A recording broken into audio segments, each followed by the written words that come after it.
নমস্কার বন্ধুরা, আজকে আমার রেসিপি জিভে জল আনার মতো কুলের আচার। প্রথমে আমি কাঁচা কুলটাকে 4-5 দিনের জন্য আমি রোদে একটু শুকিয়ে নেব। তারপরে আমি শুকনো কুলটাকে ভালো করে জলে ধুয়ে নেব।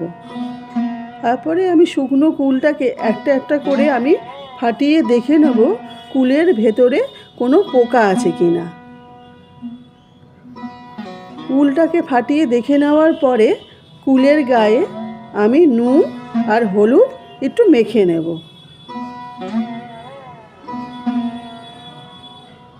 নুন আর হলুদটা মাখা হয়ে গেলে আমি 4-5 ঘন্টার জন্য একটু কুলটাকে একটু রোদে দেব।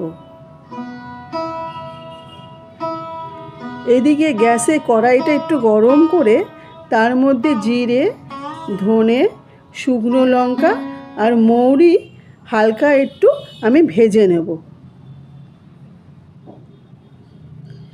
ভাজা হয়ে গেলে আমি জিরে, ধনে, শুকনো লঙ্কা মিক্সিতে গুঁড়ো করে নেব।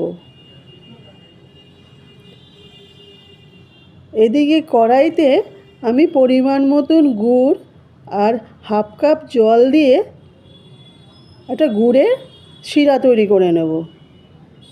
গুড়ের শিরাটা যখন একটু আঠালো ভাব হয়ে আসবে তখন আমি কুলগুলো দিয়ে দেব। কুলগুলো 1 মিনিটের মতন আমার একটু নাড়াচাড়া করার পরে আমি যে ভাজা মশলাটা গুঁড়ো করে রেখেছিলাম সেই ভাজা মশলাটা দিয়ে একটু নাড়াচাড়া করে নেব। ব্যাস, আমার কুলের আচারটা রেডি। খেতে দুর্দান্ত হয় বন্ধুরা, একবার বানিয়ে দেখতে পারেন, খেতে খুব ভালো হবে।